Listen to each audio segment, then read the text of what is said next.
കലാക്ഷേത്ര കലാസാഹിത്യവേദിയുടെ ആഭിമുഖ്യത്തിൽ പുസ്തക ചർച്ചയും കവിയരങ്ങും നടന്നു. സുൽത്താൻപേട്ടയിലെ പാലക്കാട് പബ്ലിക് ലൈബ്രറിയാണ് പരിപാടിക്ക് വേദിയായത്.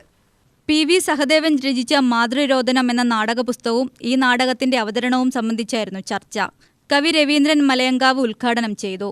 മാർക്സിന്റെയും ജെന്നി മാർക്സിന്റെയും സമർപ്പിത പ്രണയവും മഹാത്യാഗവും കോർത്തിണക്കി രചിച്ച ഈ നാടകം ഇവരുടെ ദുരിത ജീവിതം ഹൃദയസ്പർശിയായി വരച്ചുകാട്ടുന്ന രചനയാണെന്നും ഇത് കേരളത്തിൽ സാഹിത്യത്തിലേക്കുള്ള നാടകത്തിന്റെ ശക്തമായ തിരിച്ചുവരവിന് നന്ദി കുറിച്ചിരിക്കുകയാണെന്നും രവീന്ദ്രൻ മലങ്കാവ് പറഞ്ഞു. വേറിട്ട സൃഷ്ടിയുടെ മികവുകൊണ്ടും അഭിനയ തികവുകൊണ്ടും മലയാള നാടകത്തിനുള്ള മഹത്തായ സംഭാവനയാണ് ഈ നാടകമെന്ന് ചർച്ചയിൽ സാഹിത്യകാരന്മാരും നാടക കലാകാരന്മാരും വിലയിരുത്തി. കലാക്ഷേത്ര കലാസാഹിത്യവേദി പ്രസിഡന്റ് ഗുരുജി ഗുരുവായൂരപ്പൻ അധ്യക്ഷനായി. ജയൻ അക്ഷരകല, സുനിൽ കല്ലേപ്പുള്ളി, സിനി അശോക് എന്നിവർ ചർച്ചയ്ക്ക് നേതൃത്വം നൽകി. മീന, ചന്ദ്രിക, ഹരി കൊടുന്തുരപ്പുള്ളി എന്നിവർ കവിത ആലപിച്ചു. മാതൃരോദനം നാടകത്തിൽ അഭിനയിച്ച നടി ആശാമേനോൻ, N ശൈലരാജ് എന്നിവരെ നാടകകൃതി നൽകി ആദരിച്ചു.